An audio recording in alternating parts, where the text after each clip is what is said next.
Halo guys, perkenalkan nama saya Dara Saputri, saya dari kelas 11 IPS. Jadi di video kali ini, Dara akan menjelaskan tentang peristiwa penting di Eropa. Simak videonya. Yang pertama ada Renaissance. Kebudayaan Renaissance ditunjukkan untuk menghidupkan kembali humanisme klasik yang sempat terhambat oleh gaya berpikir di abad pertengahan, yaitu pengaruh masyarakat Eropa yang didominasi aturan gereja Katolik. Humanisme Renaissance penekanannya pada individualisme yang menganggap manusia sebagai pribadi yang perlu diperhatikan, bebas untuk berbuat sesuatu dan menganut keyakinan tertentu.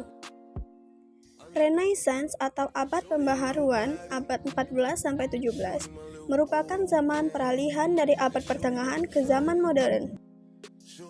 Pada abad ini, abad ke-15, dan seterusnya ditandai dengan pemakaian kertas dan penemuan barang metal, yang menyebabkan mudahnya penyebaran kebudayaan Renaissance secara perlahan dari Florence, Italia, ke bagian Eropa lainnya. Merkantilisme.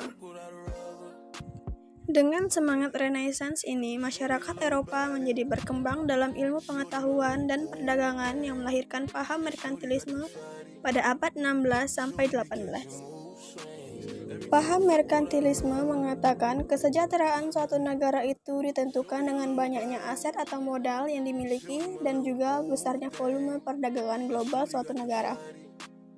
Karena itu, negara-negara Eropa berlomba untuk menjelajah samudra di antaranya Portugis dan Spanyol, berdagang rempah ke Indonesia. Paham inilah secara tidak langsung berpengaruh ke lahirnya kolonialisme dan imperialisme. Selanjutnya ada reformasi gereja. Adanya praktek jual beli surat pengakuan dosa atau indulgensi yang menyimpang dari agama. Gereja mendapatkan kritik dan kecaman yang masif. Seorang tokoh yang gencar mengkritik praktik ini adalah Martin Luther, seorang teolog dari Jerman. Ia menempelkan 95 dalil di depan pintu gereja Wittenberg yang berisi kepercayaan, doktrin, dan praktik dalam gereja Katolik Roma yang mendesak buat direformasi. Di 95 dalil itu ada daftar kebobrokan moral pejabat gereja. Ide Luther mulai tersebar ke seluruh Eropa. Luther dipanggil pihak gereja untuk mempertanggungjawabkan dalilnya. Kegigihannya untuk mengkritik gereja Katolik Roma itu disebut dengan reformasi Protestan atau reformasi gereja. Dengan adanya reformasi ini, maka lahirlah ajaran Kristen Protestan yang kita kenal hingga sekarang. Aufklärung. Aufklärung adalah pencerahan atau penerangan, yaitu emansipasi manusia sendiri untuk berpikir lebih bebas tentang masalah kehidupannya sendiri dan mendapatkan wawasan tentang hakikat dunianya.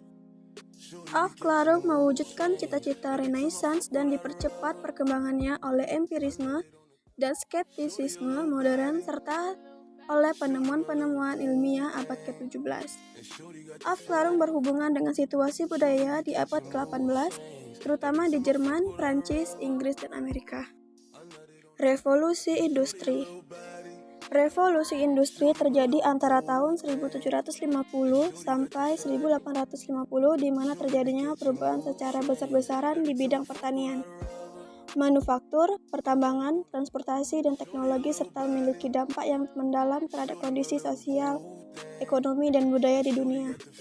Periode awal dimulai dengan dilakukannya mekanisasi terhadap industri tekstil, pengembangan teknik pembuatan besi, dan peningkatan penggunaan batu bara, ekspansi perdagangan, perbaikan, dan pembangunan infrastruktur.